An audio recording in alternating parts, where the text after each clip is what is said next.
gracias.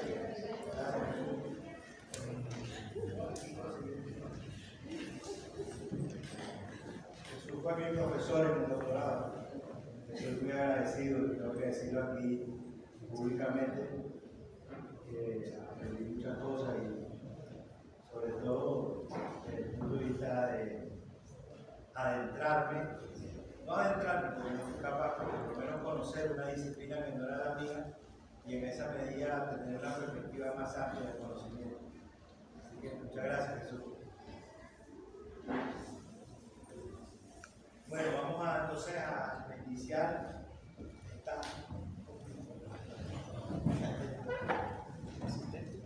Vamos a iniciar entonces esta tercera charla que nos corresponde. Vamos a hablar de China.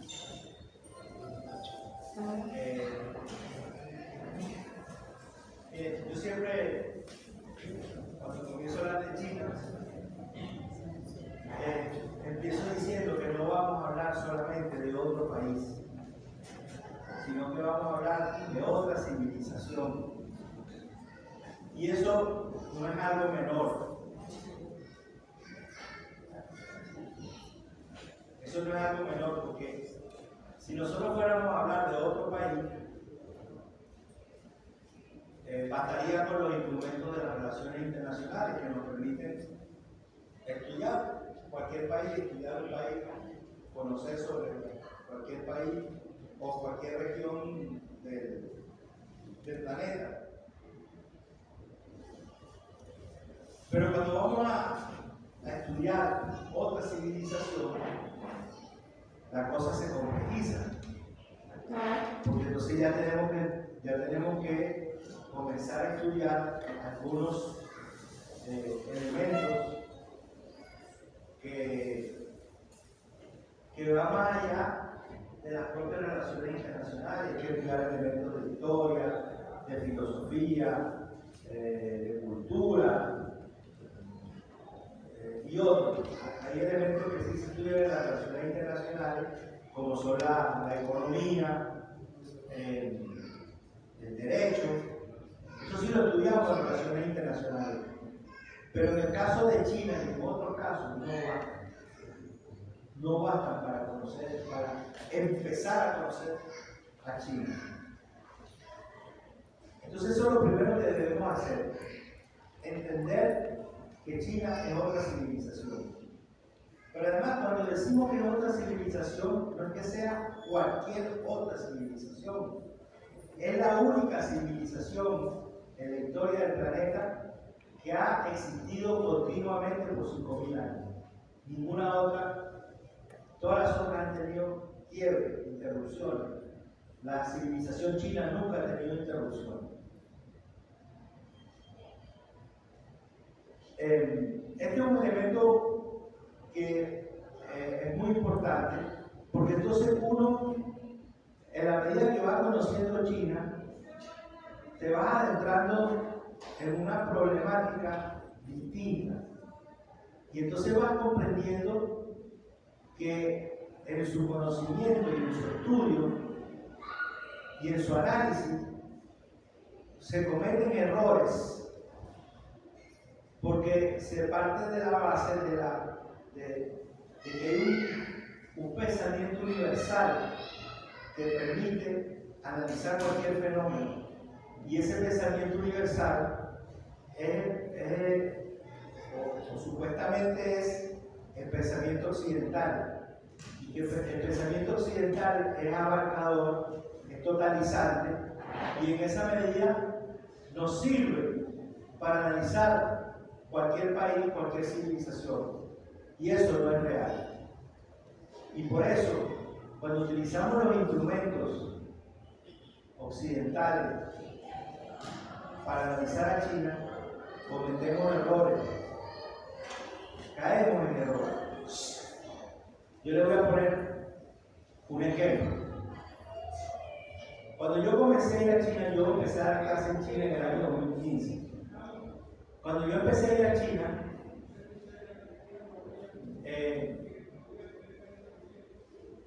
los colegas chinos empezamos yo escribí un libro sobre China. que fue mi tesis de doctorado. Yo estaba empezando la investigación sobre China. Y entonces una de las primeras conversaciones que tuve con colegas chinos, me decían ellos, cuando yo le planteé cuál iba a ser mi hipótesis de estudio, me empezaron a hacer preguntas y yo me di cuenta que había preguntas para las que yo no tenía respuesta. Entonces me dice, ¿sabes por qué no tienes respuesta? Porque tú no quieres analizar desde la perspectiva occidental y eso no te va a servir. No te va a servir, vas a llegar, vas a cometer los mismos errores que cometen todos los occidentales que nos quieren mirar a nosotros. Entonces yo digo, ¿por qué dice eso? Me dice, mira, usted en Occidente, la filosofía occidental se inició en el siglo IV y V con Aristóteles, con Platón, con Sócrates. Y esa filosofía dio origen a la ciencia política occidental. Pero es que nosotros en esos mismos siglos teníamos a Lao Tse, a Confucio, a Mencio, teníamos nuestros propios filósofos.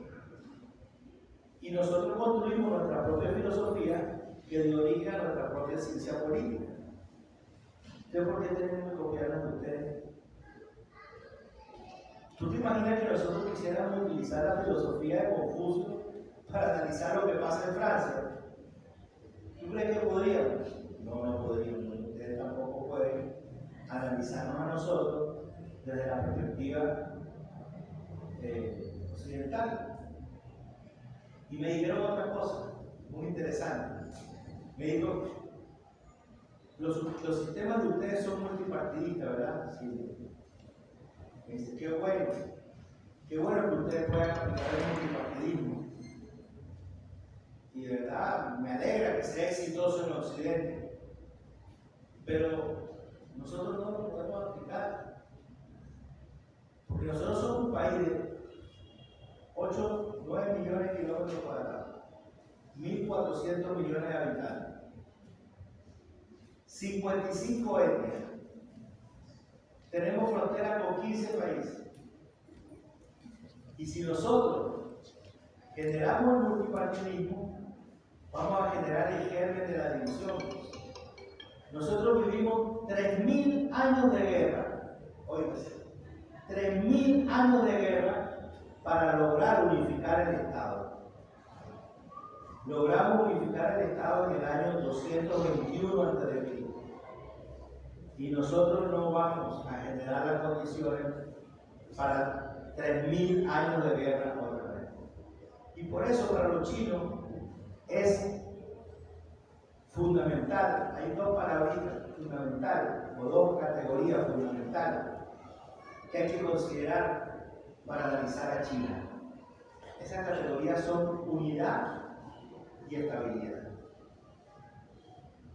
Ellos pueden ser flexibles con algunas cosas, pero con el que atente contra la unidad de China y contra la estabilidad de China, se va a enfrentar con toda la dureza posible. Por eso que para ellos el problema de Taiwán, que tiene que ver con el problema de la unidad de China, es un problema cardinal, es un problema frente al cual no hay arreglos intermedios. Taiwán es de China y ellos van a luchar por todos los medios, por todo el tiempo que sea necesario para reincorporar, por supuesto, de forma pacífica Taiwán a China. Y la única manera que ellos utilicen instrumentos de violencia o la guerra va a ser en el caso de que Taiwán declare la independencia. Pero mientras estén ahí, ellos van a esperar, y tienen que esperar 1.000 años. No tiene problema, esperan 1.000 años. El segundo elemento importante y para mí decisivo en el estudio, en el análisis de China, es el problema del tiempo.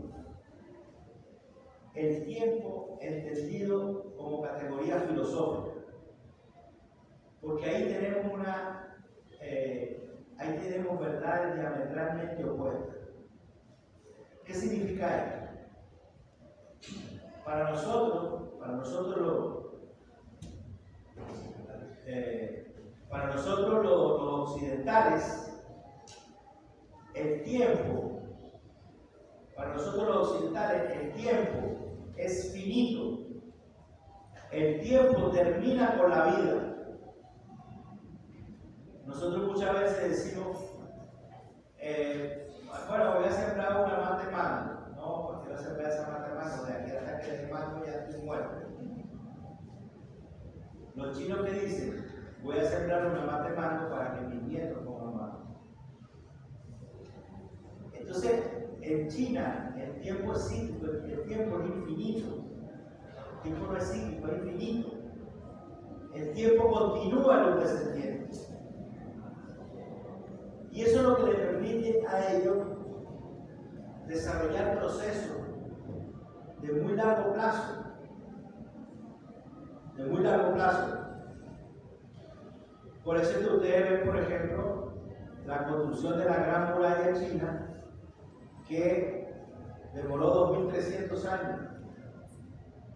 Y a nadie se le ocurrió decir, yo no sigo construyéndola porque la empezó el gobierno anterior. No, la construyeron. Y así mismo construyeron. La Gran Muralla hoy es un objeto de turismo. Pero ellos tienen algo que construyeron en una época también, hace muchos siglos, que es el Gran Canal. Un canal de miles de kilómetros para sacar los productos del interior de China hasta el mar. Bueno, ese canal hoy sigue funcionando después de miles de años. Entonces, cuando adaptamos en Occidente el tiempo es finito, el tiempo termina con la vida. Nosotros no proyectamos la vida más allá de lo que nosotros mismos vamos a vivir. Y le voy a contar una anécdota que me tocó vivir a mí. En el año 2006, yo era director de Relaciones Internacionales del Ministerio del Ambiente y me tocó ir a China a una conferencia de Naciones Unidas sobre la contaminación del mar. Fui con un compañero que era viceministro, que de aquí de la ULA, de Miguel Rodríguez, que ahora es el gobernador del estado de Amazonas. Y Miguel era el viceministro. Entonces yo le pregunto a Miguel que si aparte de lo que íbamos a hacer como en la conferencia de Naciones Unidas, él quería tener alguna reunión bilateral, que organizara alguna reunión bilateral, y me dice, mira, sí, podríamos intercambiar sobre el tema forestal, porque el comandante nos está insistiendo mucho que hay que acelerar los proyectos forestales, dice que estamos muy lentos. Entonces, si es posible tener la experiencia de ellos en esa materia, sería interesante. Entonces, bueno, yo pido la reunión, queríamos una reunión sobre el tema forestal, y los chinos nos conceden la reunión y nos dicen que bueno, que nos van a avisar, nos van a pasar a buscar al hotel y nos van a llevar a otro lugar a reunirnos. Efectivamente, así fue, los días nos avisaron, lleguen el hotel a tal hora, lo vamos a pasar a buscar y nos llevaron. Nos recibió un señor que había tenido 75 años o algo así. Ahí aprendimos una cosa, que los chinos tienen dos niveles de conducción del Estado. Está el nivel del gobierno, donde están los ministros, y que eso lo maneja el primer ministro, y está el nivel del Estado, que lo manejan los consejeros de Estado, que se subordinan directamente al presidente de la República. Y los consejeros de Estado manejan temas estratégicos. Bueno, a nosotros nos recibió el consejero de Estado para la forestación. O sea, el tema forestal no es un problema de gobierno, es un problema de Estado. Primero. Entonces nos ponemos a conversar. Las cifras que le voy a dar no las toman en cuenta porque no soy bueno para recordar cifras. Pero el Señor nos dice, bueno, les agradecemos mucho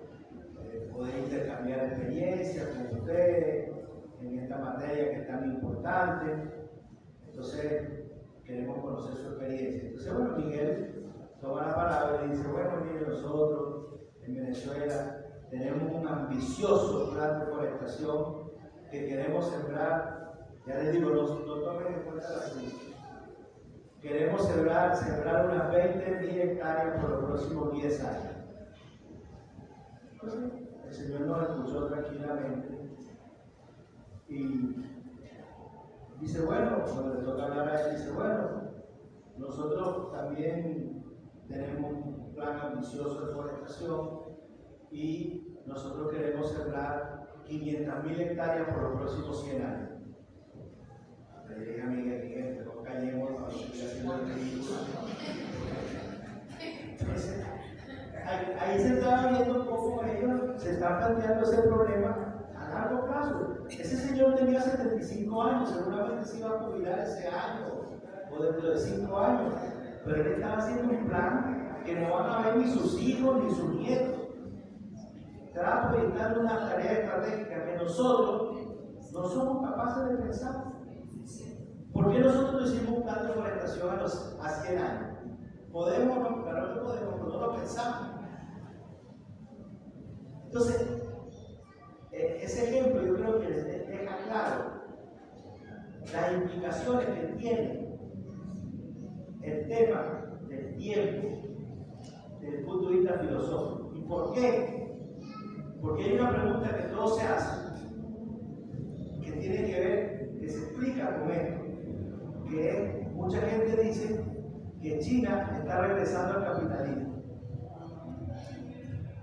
Y yo, después de mi estudio de 4 años, de 10 viajes a China, yo estoy plenamente convencido que China va a ser socialista.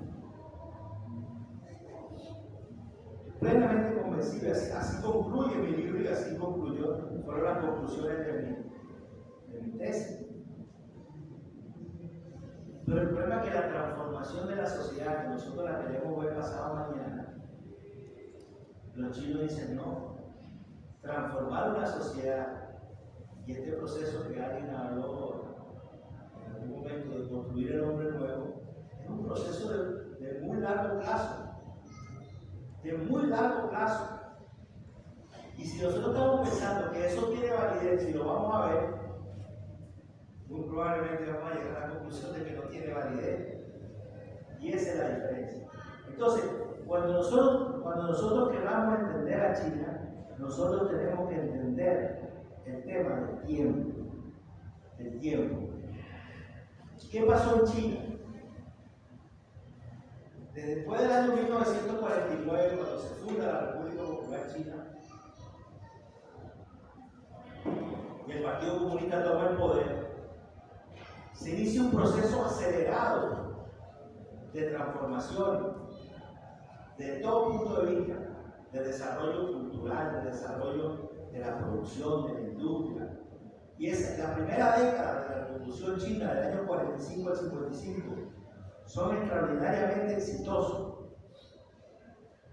Los avances, ahí están las cifras, los avances son gigantescos.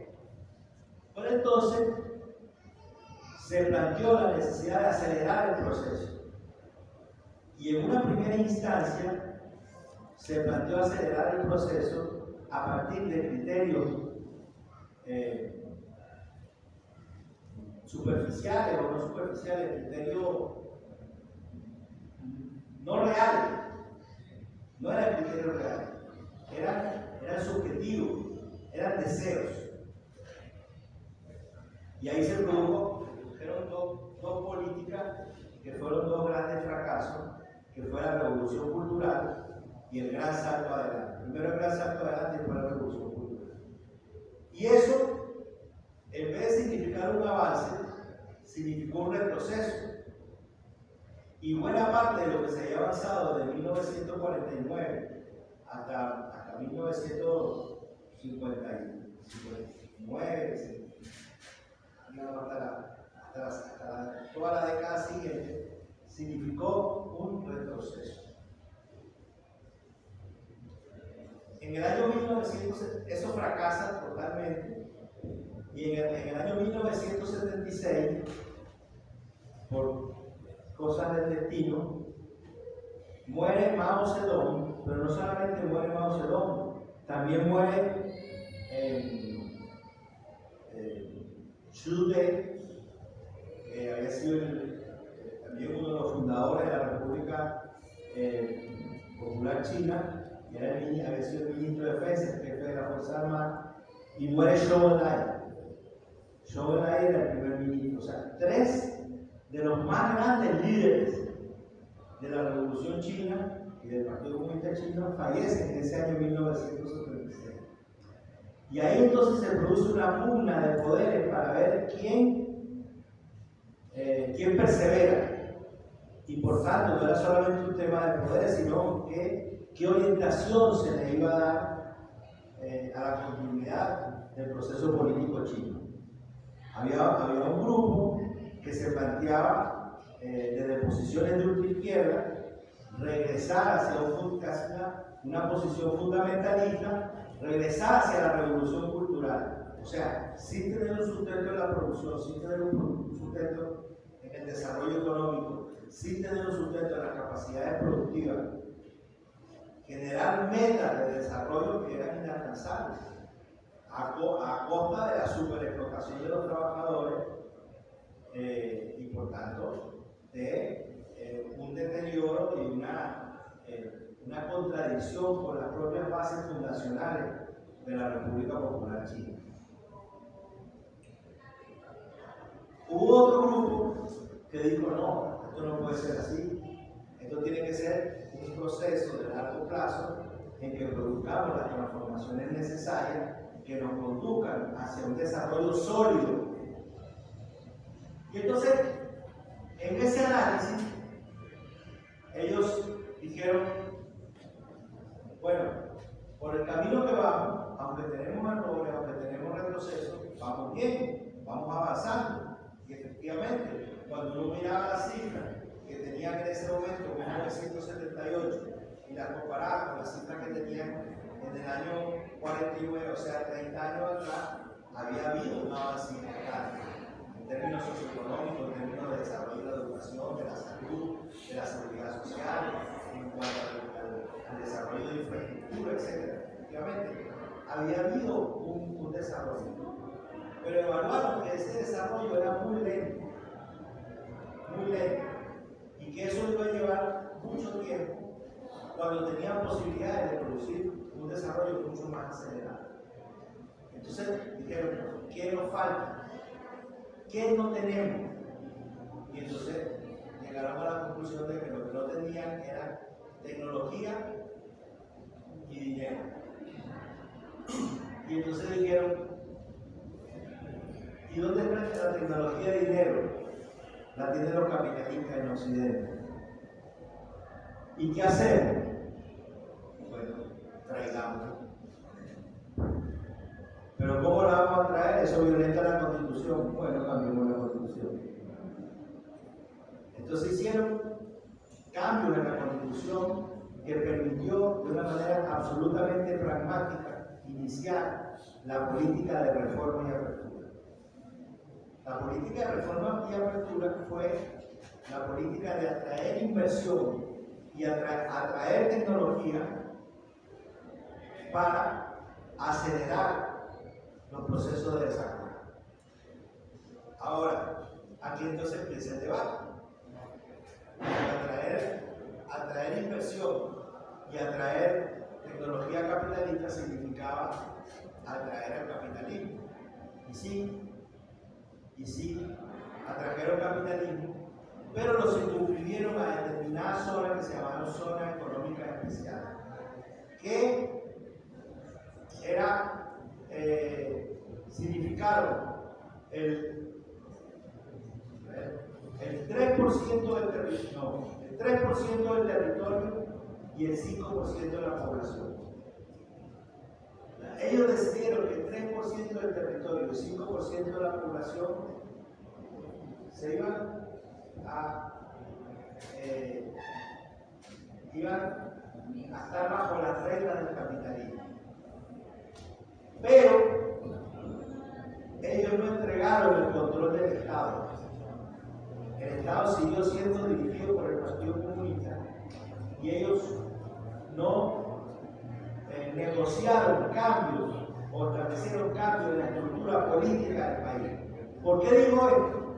Porque solo unos años después, esto fue en el 78, solo unos años después, en el 85, en la Unión Soviética se inició un proceso similar, que fue aquel proceso que se llamó de la perestroika, de la glasnost. Ese proceso, en la Unión Soviética, ¿por qué fracasó? Porque pretendieron hacer transformaciones económicas para mejorar el país, pero lo apuntaron con transformaciones políticas. Y cuando pretendieron hacer transformaciones económicas junto a transformaciones políticas, ahí sí penetró el capitalismo y lo destruyó por dentro. En China no le permitieron eso. En China entraron en las empresas, pero las reglas las ponía el Estado. Las reglas no las ponían los capitalistas.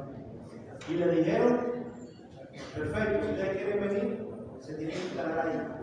Segundo, la tierra no va, usted puede instalar una empresa y todo lo que está arriba de la tierra, eso si un día se quiere ir, lo desmontan y se lo llevan, pero la tierra sigue siendo del Estado chino.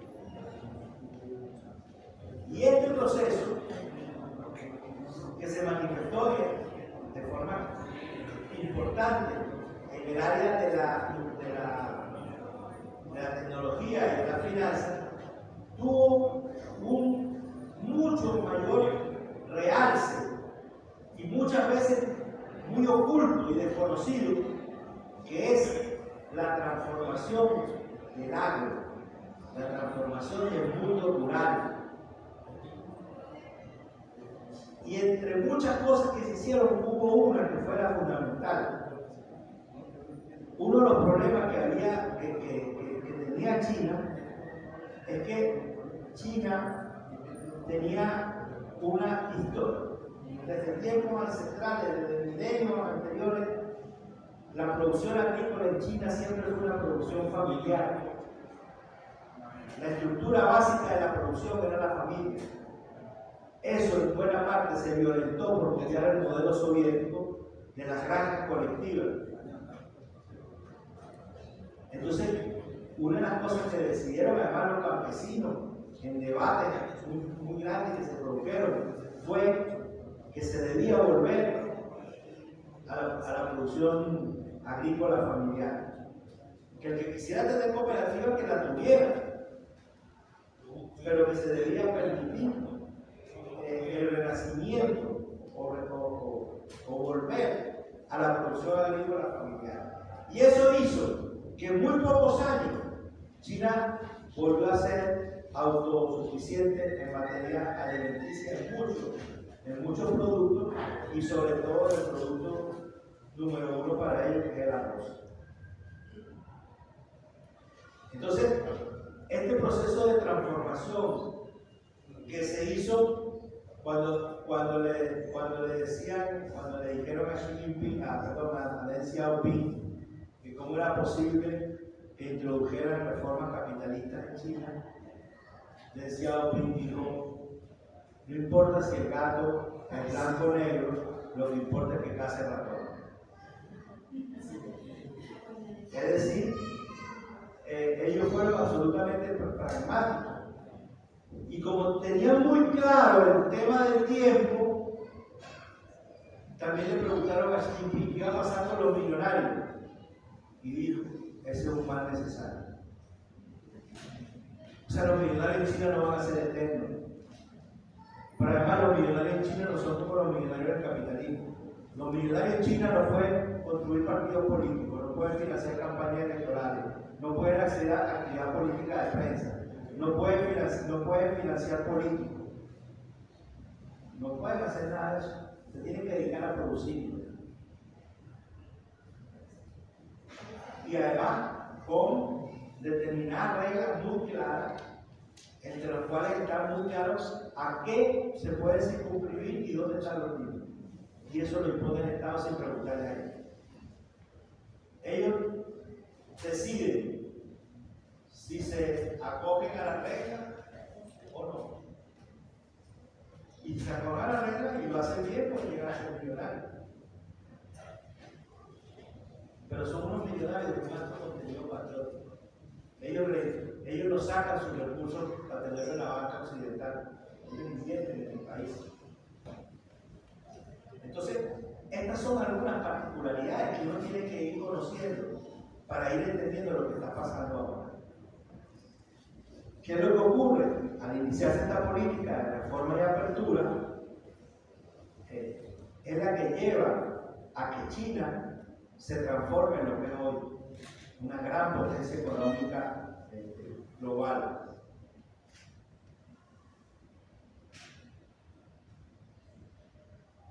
Pero, como en todo proceso, la solución de unos problemas genera otros. Los gobiernos, el partido, deben estar permanentemente atentos a los problemas que se generan para ir a darle solución. Por ejemplo, por ponerle un ejemplo, en China, en vista de que había un crecimiento acelerado de la población y eso no les iba a permitir hacer una lucha exitosa contra la pobreza, establecieron la política del hijo único. Hay que decir que la política del hijo, en China hay 55 etnias. Hay una etnia mayoritaria que es la etnia Han, que está conformada por el 91% de la población. El otro 9% son las otras 54 etnias. Bueno, la política del hijo único no se aplicó a las minorías. Y eso fue lo que permitió que las minorías pasaran de ser el 6% de la población en los años 60 a ser actualmente el 9% de la población. O sea, se protegieron las minorías. Si se hubiera aplicado la política de hijo único a las minorías, evidentemente la población hubiera decrecido, la población de las minorías y algunas pequeñas podrían incluso haber desaparecido.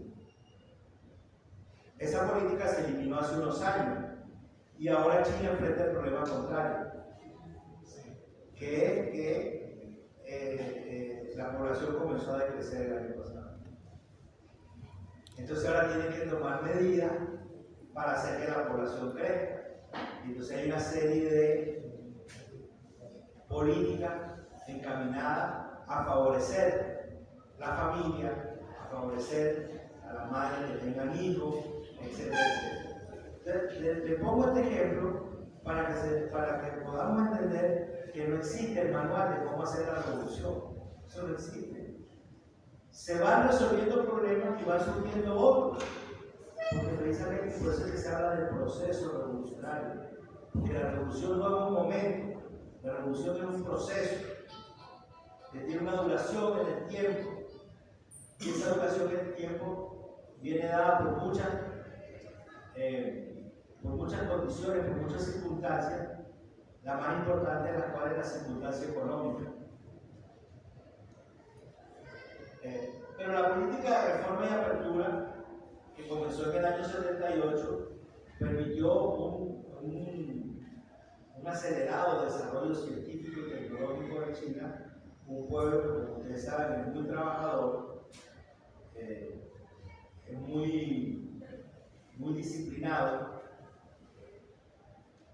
Entonces, cuando encuentran un pueblo muy trabajador y muy disciplinado, con los recursos financieros y con la tecnología, y una conducción acertada del gobierno y del Estado y del partido, entonces se obtienen estos resultados que nosotros estamos viendo ahora. En el año 78, ellos se propusieron lo que ellos llamaron los 2 centenarios. Los 2 centenarios eran, en el año 78,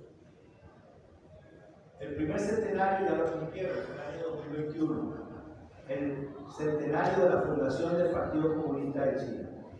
Para conmemorar el centenario de la fundación del Partido Comunista de China, ellos se propusieron eliminar la pobreza extrema y lo lograron. Ellos todavía, hace 10 años atrás, en China todavía había había 100 millones de pobres. Y el presidente Xi Jinping, cuando llegó al poder en el año 2012, se propuso sacar 10 millones de personas de la pobreza por año. Y lo logró. Entonces ahora están trabajando por la meta del segundo centenario. El segundo centenario es el año 2049, cuando se cumplan 100 años de la fundación de la República Popular China.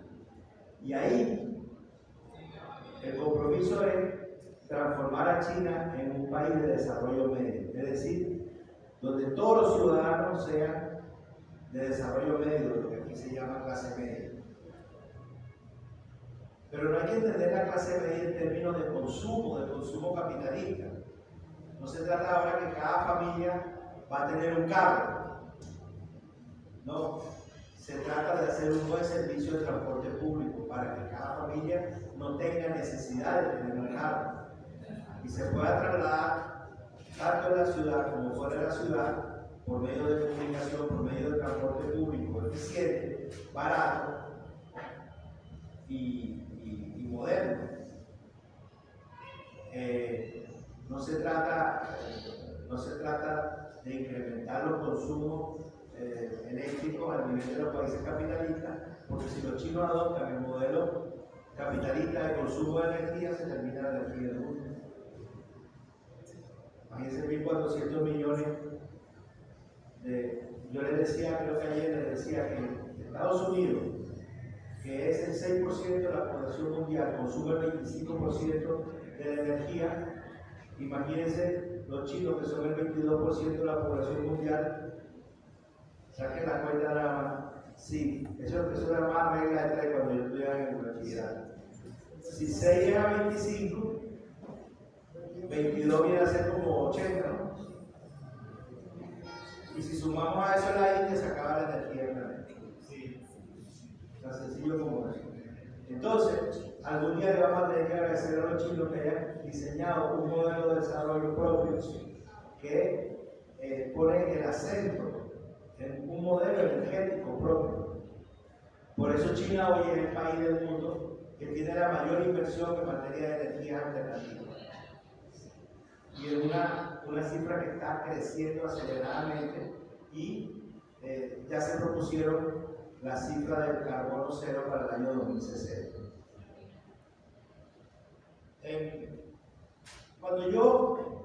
Cuando yo empecé a hacer cuando planteé mi hipótesis, cuando empecé a hacer mi tesis, mi investigación, yo he establecido 3 etapas. Una etapa empezada en el año 1949, o sea, con el inicio, con la creación de la República Popular China. La segunda etapa empezada en 1978, con el inicio de la política de reforma y apertura. Y la tercera etapa empezada en el año 2002, porque empezó el siglo. Y empezó el gobierno de Hu Jintao. Entonces, cuando yo hablé con mi colega chino y les puse mi gran hipótesis, me dijeron, oye, lo del 49 está bien y lo del 78 está bien. Pero ¿y por qué lo del 2002? Entonces me dijo, bueno, porque me pareció que empezaba un nuevo siglo, un nuevo milenio y empezaba un nuevo gobierno. Ay, ¿qué tiene que ver esto? O sea, como diciendo, ¿cómo vas a circunscribir un proceso de desarrollo social y político a una cuestión cronológica? Ajá, digo, entonces queda, ¿no? Dice, es que el siglo XXI en Chile empezó en el 2012. Porque fue cuando llegó Xi Jinping a la Secretaría General del Partido Comunista de China. Entonces le digo, pero es que yo no puedo hacer una investigación basada en las personalidades históricas. Entonces me dijeron, lee y después hablamos. Estudia, entérate y después hablamos. No entendí en una primera instancia no entendí que me quisieron decir. Yo les estoy hablando del año 2015, 2016. O sea, ese proceso 2015. Ese proceso tenía 2 o 3 años, estaba apenas comenzando. Yo me puse a estudiar y efectivamente descubrí que la llegada al poder de Xi Jinping había significado un cambio estratégico en la construcción de la República Popular China, un punto de inflexión en el desarrollo de la República Popular China. ¿Por qué? Porque fíjense que, así como yo les digo, que la política de reforma y apertura había significado un desarrollo económico nunca antes logrado ni en China ni en ninguna parte del mundo. También eso fue generando ciertas deformaciones. ¿Por qué? Porque era como que todo valía. Por ejemplo, necesitábamos inversiones. Llegaba un tipo y decía, yo tengo una empresa de lápices, vende. Entonces el tipo llegaba y instalaba su empresa de lápices y a nadie le preocupara que esa empresa contaminara. Porque lo que se necesitaba en ese momento era que produjera. Necesitaba desarrollo. A nadie le interesaba. Los chinos dijeron, bueno, pero yo quiero instalar mi empresa de lápices en una empresa, no sé, belga, holandesa, no sé. Pero yo no quiero sindicatos en mi empresa. Y yo no quiero que el Partido Comunista funcione. Está bien, que el Partido Comunista no funcione. Y yo no quiero contratar mujeres. Bueno, no contrato mujeres. O sea, a mí me faltó cuando le conté la anécdota del viejito del millón de, ¿cómo se llama? Del millón de hectáreas durante 100 años. A mí me faltó decirle una cosa que nos dijo a continuación, que a continuación él nos dijo, a nosotros se nos acusa con razón de haber devastado los bosques cuando llegamos al poder en este momento, de haber iniciado una política de destrucción de los bosques. Y nos dijo, ¿y qué íbamos a hacer? Nuestro pueblo se estaba muriendo de hambre y de frío. Cuando el Partido Comunista llegó al poder, en China había entre un 80 y un 90% de pobreza. Si nuestro pueblo se estaba muriendo de hambre y de frío, y le dijimos, coman, protéjanse del frío, como sea. Y eso significó que devastaron los bosques. Fíjense la frase que nos dijo a continuación. Ahora le tenemos que devolver a la naturaleza lo que le quitamos. Y por eso están haciendo planes a 100 años plazo. Entonces, esa idea de que produjeron una destrucción del hábitat natural y que lo tienen que reponer, también se manifestaba en esta nueva política. En esta política que inició Xi Jinping. Xi Jinping dijo, bueno, logramos tener un país desarrollado en gran medida, logramos llegar a ser la segunda economía del mundo, posiblemente vamos a ser la primera, pero ¿a qué costo? Entonces ahí empezaron a descubrir los costos, y los costos eran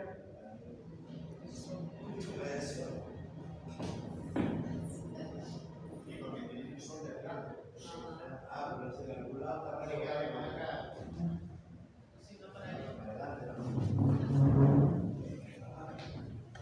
Ahí está bien. Entonces, de alguna manera, esto se repetía ahora. ¿Qué significaba? Que, bueno, ok, ya tenemos un país, ya tenemos el control del país, ya tenemos un desarrollo económico, ya vamos a vencer la pobreza en los próximos años. Ya no podemos seguir permitiendo la destrucción del ambiente. Ya no podemos seguir permitiendo que los sindicatos no funcionen. Ya no podemos seguir permitiendo que el partido no funcione dentro de las empresas. Ya no podemos seguir permitiendo que las mujeres sean incluidas. ¿Y por qué lo pueden pensar? Porque en el 78 sabían que eso iba a pasar. Y sabían que durante 50 años o más, eso iba a ocurrir, pero eso era necesario para que después pudieran hacer la transformación. Eso significa pensar a largo plazo. Y fíjense, ¿cómo concebimos en Occidente la felicidad? La felicidad en Occidente está concebida a partir de la felicidad individual. La felicidad. Nosotros tenemos que ser felices y para ser felices tenemos que ser exitosos. Y para ser exitosos tenemos que tener bastante bien material. Ese es el concepto sobre el cual está construida la sociedad capitalista occidental. Entonces, supuestamente, el éxito material de cada individuo va a producir la felicidad de ese individuo, y ese individuo que va a ser feliz va a contribuir a la felicidad de su familia, y la felicidad de la familia va a significar la felicidad de la comunidad, y la felicidad de la comunidad va a significar la felicidad de la sociedad. En China está construido al revés. En China parte por la felicidad de la sociedad. La felicidad de la sociedad va a llevar a la felicidad de la comunidad, y la felicidad de la comunidad va a llevar a la felicidad de la familia, y la felicidad de la familia va a llevar a la felicidad del individuo. Por tanto, la construcción de la felicidad es un proceso colectivo, no un proceso individual. No sé, por eso choca contra el individualismo capitalista. Fíjense cómo aquí se produce una fusión exitosa del pensamiento marxista con el pensamiento antiguo chino, de las filosofías antiguas chinas. Porque fíjense, durante siglos, durante milenios, Occidente estuvo tratando de penetrar en China. Nunca lo logró. Fracasó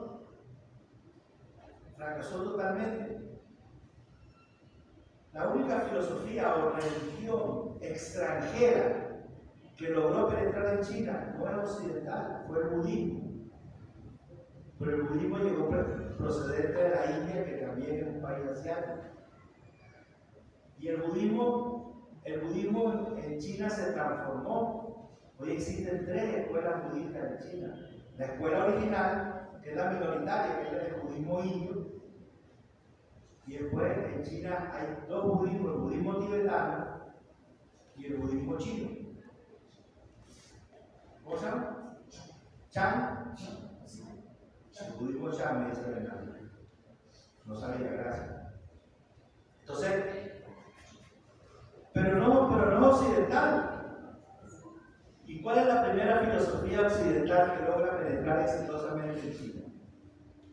¿Nos hemos preguntado eso alguna vez? Es el marxismo-leninismo. El marxismo-leninismo penetra en China y genialmente, de la mano de Mao Zedong y de otros líderes, ellos descubren que no podían aplicar el marxismo-leninismo occidental en China. Dicen, sí, hay cosas muy buenas, pero las tenemos que fusionar con nuestra filosofía antigua, con Confucio, con Lao Tse, con Mencio, con los taoístas, para hacer una filosofía china propia, que no se la queremos meter a nadie, que no se puede copiar en ninguna parte. ¿Por qué? Porque la filosofía china, a diferencia de la filosofía occidental es una filosofía, ¿cómo diría? No quiero caer en caricatura, pero el problema de la filosofía básicamente, me corrige Bernardo, es el tema casi que de la vida y la muerte, resolver ese problema. En China la filosofía es más terrenal. La filosofía se fusiona para buscar solución a los problemas concretos de los ciudadanos. Entonces es una filosofía que está más cerca de los ciudadanos. Y la genialidad de estos compañeros que crearon el Partido Comunista Chino fue decir y pelear y oponerse a los soviéticos que le querían imponer su modelo, decirle no, nosotros aceptamos la teoría revolucionaria del socialismo de Marx y Engels, pero fusionada con nuestra propia creencia, con nuestro propio pensamiento, porque nuestro pensamiento interpreta el sentir, la tradición y la cultura del pueblo chino.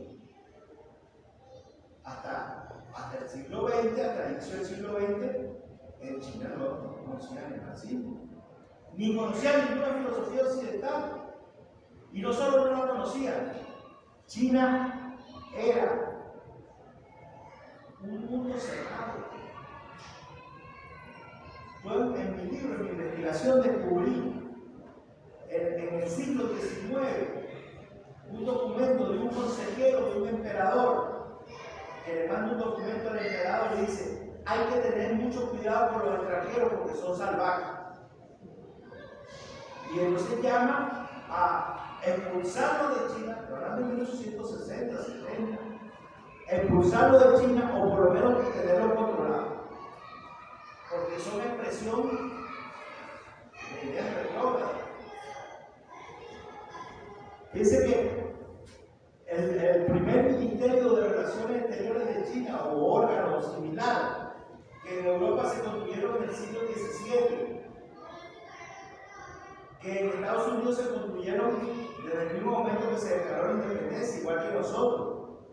Nosotros declaramos la independencia y teníamos a Pedro Juan, canciller de la República. Bueno, en China, el primer órgano de política exterior se creó a finales del siglo XIX. No, sí, a finales del siglo XIX. Estamos hablando de un país milenario, de miles de años, y que su órgano de política exterior tiene apenas 120 años. Era un país cerrado al exterior y era un país que lo abrieron al exterior por vía de la fuerza, cuando se impusieron la guerra del opio y les impusieron todavía ellos han conservado los barrios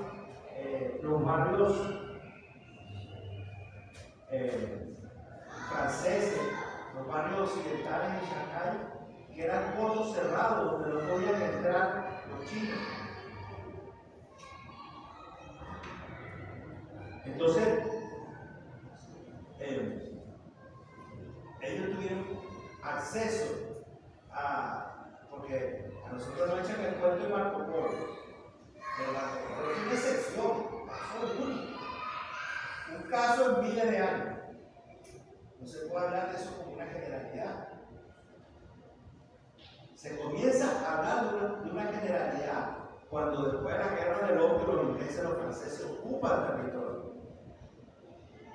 Entonces, ni siquiera estamos hablando de una apertura al exterior por una vía de intercambio, de cooperación, sino por una vía de fuerza que le impone la presencia, los ocupan, los marginan, los violentan en su propio territorio. Entonces, los chinos, te lo estoy diciendo para que ustedes tengan algunas actitudes de los chinos.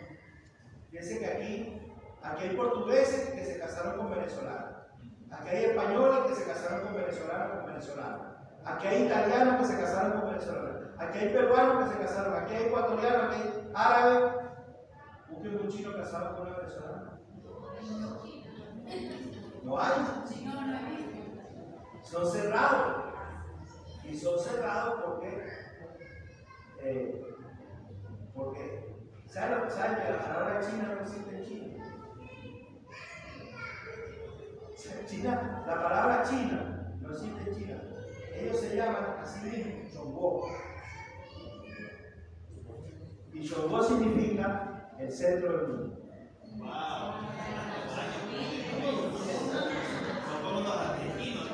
No.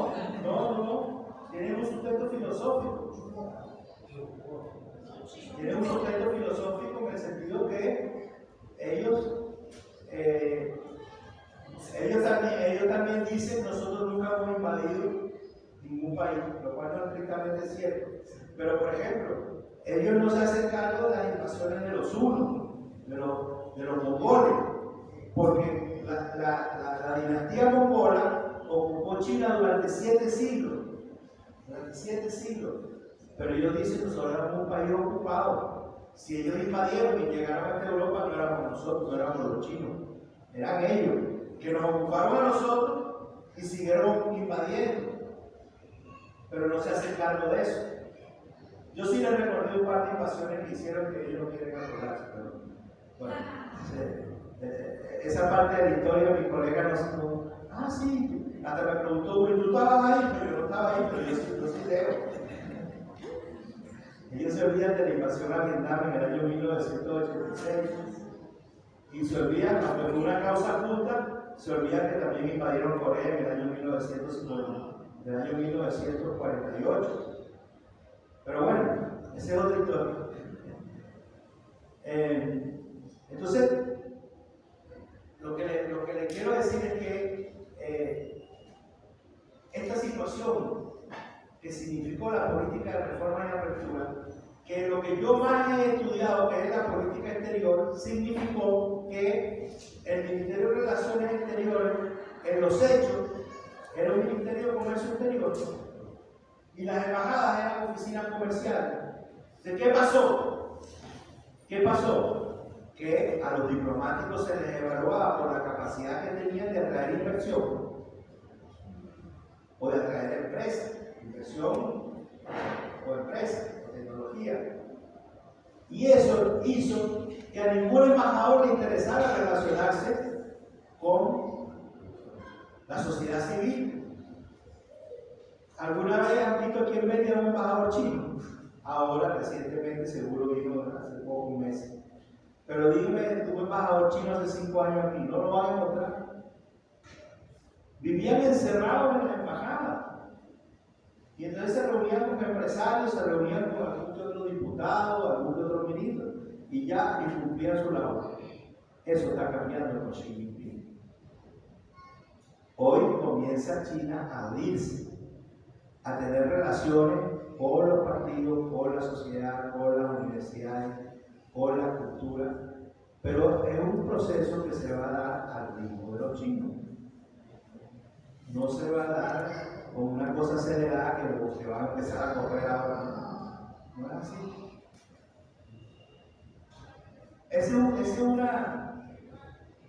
Yo se lo cuento porque eso tiene que ver mucho con la forma como los chinos se relacionan con nosotros y nosotros con ellos. Es verdad que nosotros no los conocemos a ellos, pero ellos tampoco nos conocen a nosotros.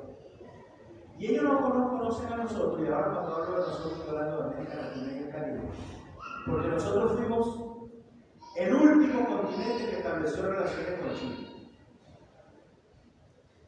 Los africanos establecieron relaciones con China desde los años 50, desde el año 55. Los europeos, ya les decía, del siglo XIX. Los asiáticos están en su entorno, tienen una relación directa con los países asiáticos. Y América Latina, el primer país que estableció relaciones con la República Popular China fue la Cuba de la Revolución, la Cuba del comandante Fidel Castro, en el año 59. O sea, piensen ustedes que la República Popular China se creó en 1949 y tuvieron que pasar 10 años para que estableciera relaciones con el primer país de América Latina. Y era un país bloqueado. O sea que tampoco de ahí pudieron entenderse mucho más, porque Cuba en ese momento no tenía tampoco relaciones con nadie. Y tuvieron que pasar 12 años más, hasta el año 1971, cuando en Chile el presidente Salvador Allende estableció relaciones con China. El primer país del continente de la tierra firme de América Latina y el Caribe fue Chile. Entonces, hace 50 años, 52 para ser más exacto, América Latina había solo 2 países que tenían relaciones con China, 2 países. Hace, como quien dice el otro día, nosotros, Venezuela, estableció relaciones en el año 74, en el gobierno de Carlos Andrés Pérez. El año que viene vamos a cumplir 50 años. ¿Y por qué? Porque en el año 71 China logró entrar a las Naciones Unidas. China no podía entrar a las Naciones Unidas porque el puesto de China en la ONU lo tenía Taiwán. Y eso fue un proceso, imagínense, de 22 años de lucha diplomática para que China lograra entrar a las Naciones Unidas. Entonces, cuando ya Estados Unidos autorizó a que China entrara a las Naciones Unidas, Entonces todas las oligarquías locales, todos sus lacayos aquí en América Latina, pues empezaron a establecer relaciones con China. Pero fueron relajados. Venezuela, 71. Entonces cuando usted va a ver, si leen los periódicos, se darán cuenta que en esta década se conmemora el 50 aniversario de las relaciones de China con Chile, con Argentina, con Uruguay, con todos los países. Pero además fueron relaciones muy frías. Eran relaciones además básicamente con ciertos sectores de la izquierda que se identificaban como maoístas. El que tiene militancia antigua de la izquierda sabrá todas esas discusiones que había entre maoístas, trotskistas, estalinistas y qué sé yo. Entonces, y los grupos maoístas en América Latina, yo diría que tal vez con la excepción de Perú, eran minoritarios totalmente. Entonces, China tampoco logró tener un desarrollo acelerado de sus relaciones internacionales después que estableció vínculos políticos con América Latina. ¿Y cuándo tiene una explosión? A partir de este siglo. Y el primero que toma la conducción de ese proceso es el comandante Hugo Chávez Frías, que entiende que había que tener unas relaciones privilegiadas, porque este es un gran país, como dije cuando empecé, una gran civilización, con la cual era absurdo no tener unas relaciones de primer nivel. Y el comandante, como hacía siempre cosas en contra de la corriente, él estableció relaciones privilegiadas con China. Entonces, bueno, como los colegas chinos me dijeron que estudiara, me puse a estudiar, entonces llegué a la conclusión que efectivamente el año 2012 había sido un punto de inflexión, que es la nueva etapa. Y esa nueva etapa, en ese año, en el 2012, se desarrolló el 18º Congreso del Partido Comunista Chino. En el 2017 se desarrolló el 19º y el año pasado, en 2022, se desarrolló el 20º Congreso del Partido Comunista Chino, donde se religió como secretario general a Xi Jinping, que después fue elegido presidente de la República y que está produciendo transformaciones estructurales en materia de desarrollo, en materia de desarrollo social, en materia de desarrollo económico, en materia de desarrollo científico, tecnológico, pero también en materia de seguridad y defensa de la nación, y en materia de hacer que China juegue un papel relevante en el escenario internacional, porque es una potencia mundial. Todo eso, en la terminología china, se llama construir el sueño chino. Ahora, otra pregunta que se hace mucha gente muy comúnmente es: bueno, vamos a pasar de Estados Unidos a ser manejados por China. ¿Qué hacemos con salir de Estados Unidos si ahora nos va a manejar China? No es así. No es así. Y no es así porque, fíjense, en la Constitución china, en el preámbulo de la Constitución china, está expresamente rechazado el hegemonismo. En la Constitución. Entonces, miren, en todas las veces que yo he ido a China, que son 12 creo, yo nunca he escuchado eso que nosotros decimos todos los días: China va a ser la primera potencia mundial. Nunca he escuchado a un chino hablar de eso. No les interesa. Ellos no están compitiendo con nadie, ni quieren ser primero, segundo o tercero. No les interesa, no es un tema. Ese es un tema de nosotros los occidentales, que estamos en una competencia permanente por ver quiénes son los primeros. Ellos se plantean planes de desarrollo, tienen sus planes de desarrollo, tienen sus metas, como dije, tenían sus metas para el año 2021, tienen sus metas para el año 2049, tienen una meta intermedia en el año 2035 y tienen sus planes quinquenales de desarrollo que son evaluados, como dice su nombre, cada 5 años. Pero ellos no están pendientes de que si van a ser los primeros, los segundos, los terceros, no es su tema. Y eso hace que el modelo chino, el modelo alternativo chino de desarrollo, sea no solamente distinto porque es un modelo distinto de consumo, sino que en términos internacionales es un modelo también que se sustenta en principios distintos. En primer lugar no aspiran a la hegemonía. En segundo lugar, no aspiran a ganar para derrotar al otro. La política exterior de China se sustenta en el principio de ganar. O sea que las dos partes ganan. La política exterior china se sustenta en la idea de lo que ellos llaman construir un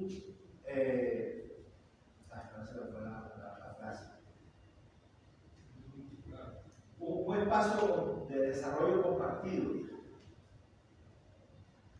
Entonces, el gran plan de desarrollo de China, que es la ruta de la seda, la ruta de la seda tiene dos rutas terrestres y una ruta marítima.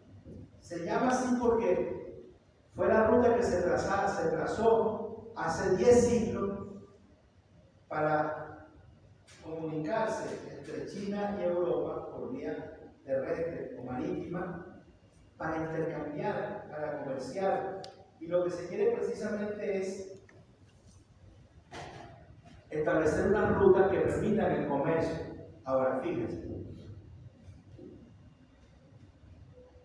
a nosotros nos hablan de los viajes de Colón. El primer viaje de Colón fue en el año 1492. Llegó con esa famosa pinta niña y la Santa María. Llegó con 4 barquitos ahí, todos, unos barquitos que cabían 30, 40 marineros, todos apretados. Y llegaron, escuchen esto, tomaron posesión. O sea, los tipos que vivían ahí no existían. Ellos tomaron posesión de algo que no tenía dueño. Le pusieron su nombre, o sea, eso que se llamaba Guaraní se empezó a llamar San Salvador. Y Puerto Rico, que se llamaba Borinque, se empezó a llamar San Juan. Y entonces lo llenaron de santos por toda América Latina, de lugares que tenían su nombre y tenían sus pueblos que vivían ahí.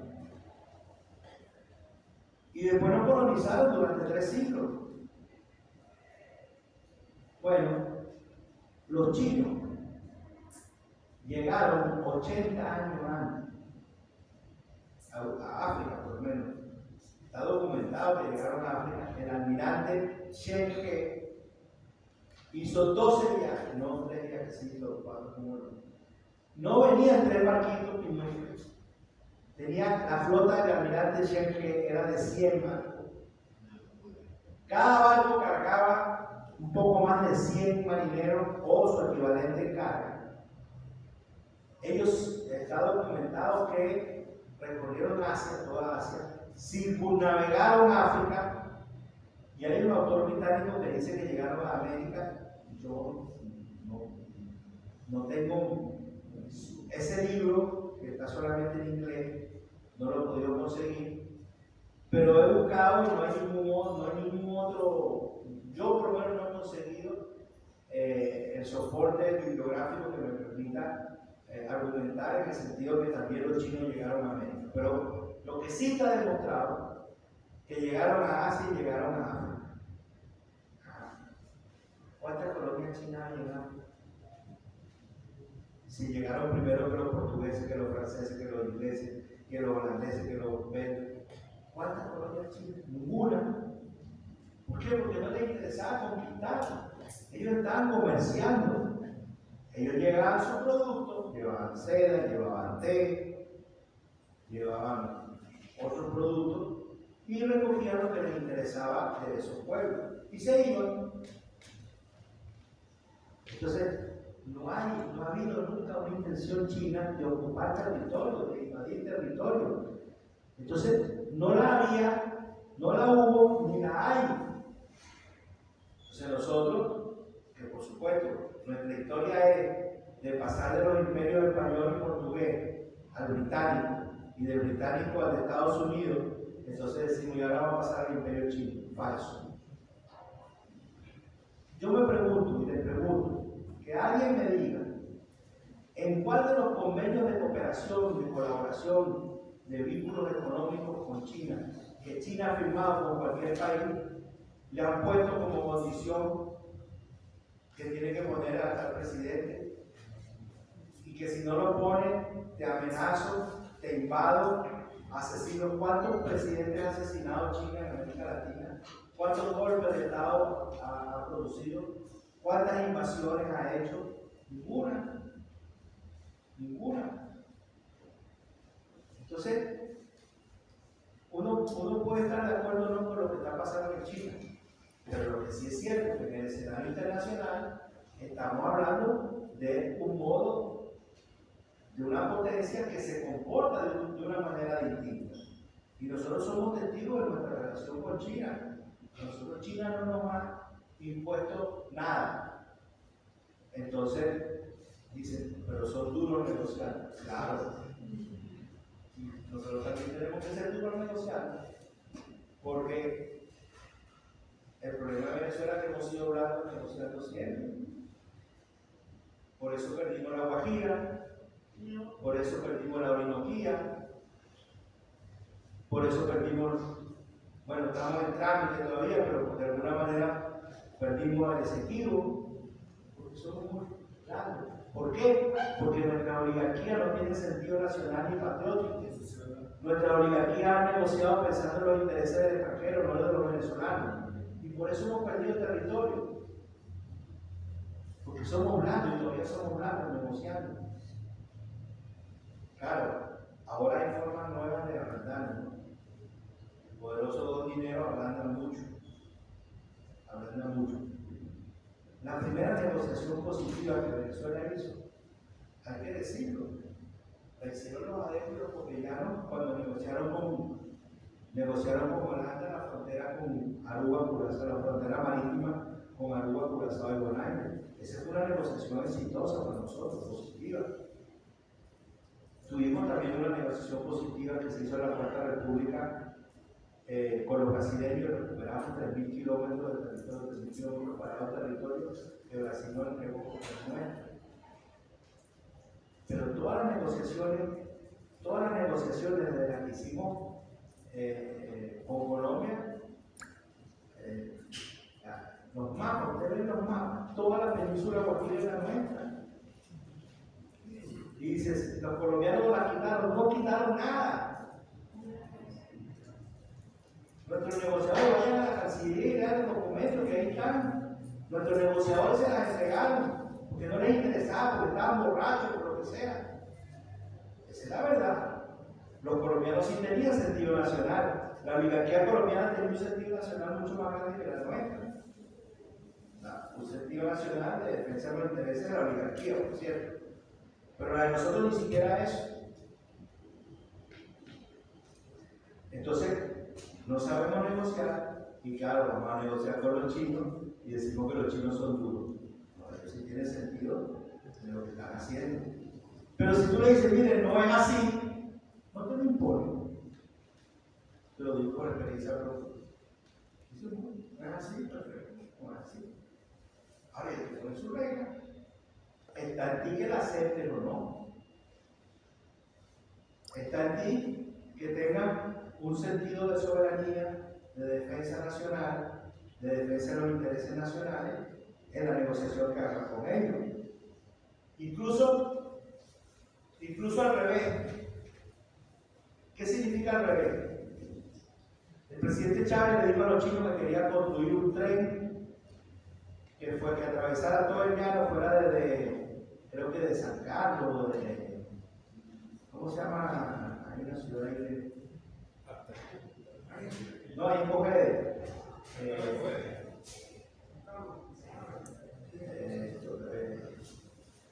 Que hay una gran ciudad chiquita.